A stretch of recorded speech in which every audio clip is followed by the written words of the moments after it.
Hey guys, what's going on? This is Case, streaming another episode of Systemic Caseism. I stumbled across a video yesterday of a woman that does all the things. It's from the Triggernometry Podcast, and I stumbled onto it. I was looking up comedy videos on YouTube, and this came forward. And once I started watching it, I could not stop. This woman does all the things, and we're going to get into it right now. I just want to say that this is fascinating. I'm going to highlight a quick segment right here, and I'm probably going to do a couple of videos based off of this because it's just so unbelievable. And I've had a lot of epiphanies in watching this. I didn't realize all the things could be in one person, uh, but they are. And I'm going to show you what I mean by all the things. The right to protest is incredibly important. I think the interesting thing about those particular cases that you're referring to.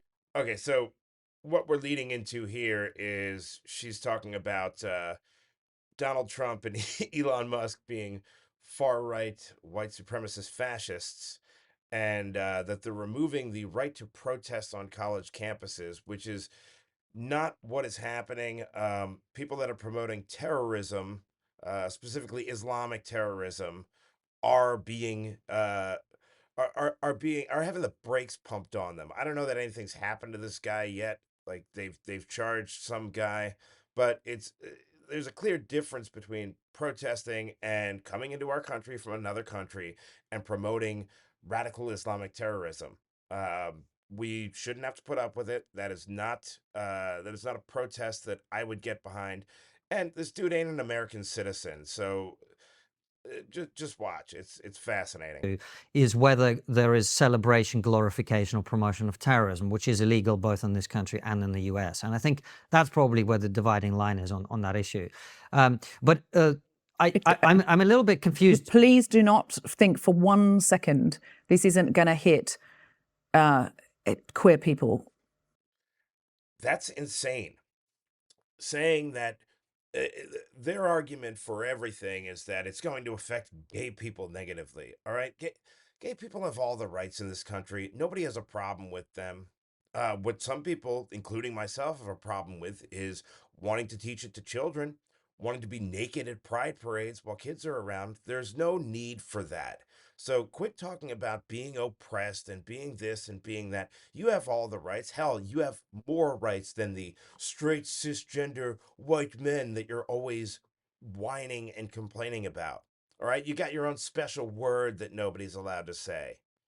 Uh, so once you get your own special word, you need to just shut up about your oppression and your this and your that. No, you can't be naked in front of kids, and you can't teach them about gay sex when they're in kindergarten through third grade. Apparently, that's unreasonable in America now. Apparently, me even having that idea that you shouldn't talk to kids about gay sex makes me homophobic. That's fine. That's fine. I'll take the label. I have no problem with gay people. I have a problem with that. Um, yeah. LGBTQ plus people, it is hitting them right now. There are states where they are arguing to take back the right to equal marriage, and there are states which are putting forward these sort of I can't remember what they call them now, but sort of some kind of special trust marriages where we give you a tax break, but the marriage is one from which a woman cannot divorce a man, basically, without these really old-fashioned, like we're literally talking. Okay, what she's talking about here is no fault divorce, which has been, I'd say, extremely detrimental. Nobody works anything out anymore in this country.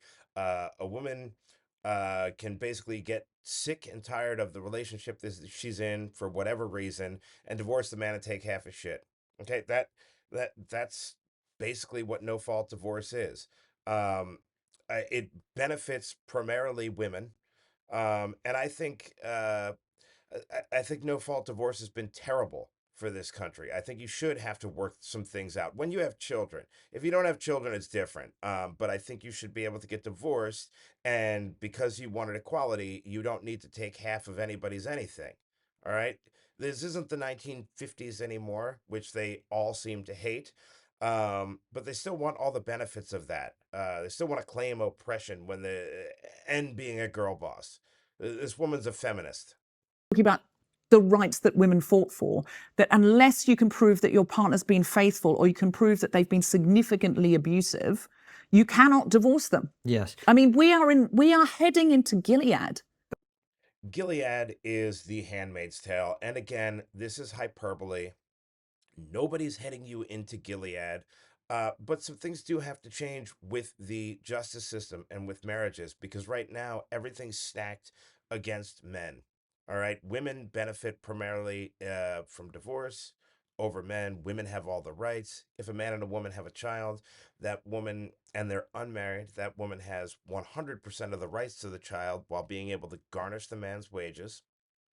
He has no custodial rights, at least in the state that I live in, of Florida. So cut the crap with the Gilead and Handmaid's Tale. That's a movie. And another thing I'd like to point out is that these are all people that don't live in America. And I find it fascinating that they want to dictate how America should run when you don't live here. You don't know why people voted for Donald Trump. You don't know why people did whatever they did. You don't live in this country. So, unless you want me criticizing your countries, which I have plenty of, I'm not going to do right now, but there's plenty of criticisms of Australia and England or wherever they're all from. I just find it interesting that foreigners feel that they can dictate why people in America do what they do. You don't live here. All right. You don't live here. Worry about your own countries. We really are. That's not, none of those are things that anybody here supports. But I'm just coming back to this idea of Trump and Musk being far right. You initially talked about the Heritage Foundation, traditional marriage, all of that stuff. And then we talked about fascism. So is your definition, are you saying Trump and Musk are fascists? I'm saying that the government is making moves which makes anybody who is frightened of fascism, which should be all of us, very scared. Like, I feel like saying, if it's an illegal protest, and what kind of protest does Trump like? You know Trump. What does he like? I don't. Projecting everything onto Donald Trump and the people that voted for him writ large. Oh, you know what Trump likes. You know what this. You know what that. None of you people live in America. None of you people get it. I don't expect you to get it.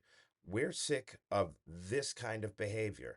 This scoldy, preachy, let's worry about the marginalized people all the time. It's enough.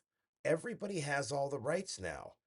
And by the constant fighting and fighting for more rights and more this and more that, you're making insane arguments. And whose rights you never seem to care about are men's, specifically straight white men. All right, like there's clearly an agenda there. You're allowed to say anything you want about straight white men, and we're supposed to just sit here and take it. But we've had enough of it. It's enough. And we're not looking for violence or vengeance or retribution. We're looking for you to shut up. All right. And like, just stop. I'm not saying you have to stifle your speech, but I'm saying we've had enough of the activism. We've had enough of the, oh, you have to accept thousands and millions of illegal aliens and you just have to shut up and take it. Because I guarantee you, these people, or at least this woman, doesn't have to deal with it in her neighborhoods. They want all of us to just accept illegal aliens and unfettered pride parades. This woman is also childless and wants to dictate what kids should and shouldn't learn and this and that. Stop. You have no skin in the game. You're not affected by your idiotic ideas in any way other than benefited. She was arguing in favor of DEI a little bit later in the conversation, which I might cover as well, because the recipients of DEI have largely been people like her, college educated white women. Okay, and it's at the expense of other people, uh primarily white men. All right, and you're supposed to be allowed to step all over us, and we're supposed to just shut up and take it. We're not doing that anymore. It's enough. We've had enough. All right. Everybody is equal under the law. Everybody should have equal opportunity. I'm all in favor of that. I'm not in favor of quotas, because when it comes to quotas, basically what you're saying is you can exclude white men from anything, and they have no recourse. If me and somebody else go for another job and it happens to be me versus a woman, she will get the job. She will get the job because there's an agenda to give people jobs, simply not based on merit, but simply by your immutable characteristics such as your gender or your race. Oh, no, Trump. Well, you've seen him in power before. If Yes, we have seen Trump in power before, and you know what? Things were a lot better in America. So that's why people voted for him. It's not because they're white supremacists or they're bad people or they're misogynists or they're evil.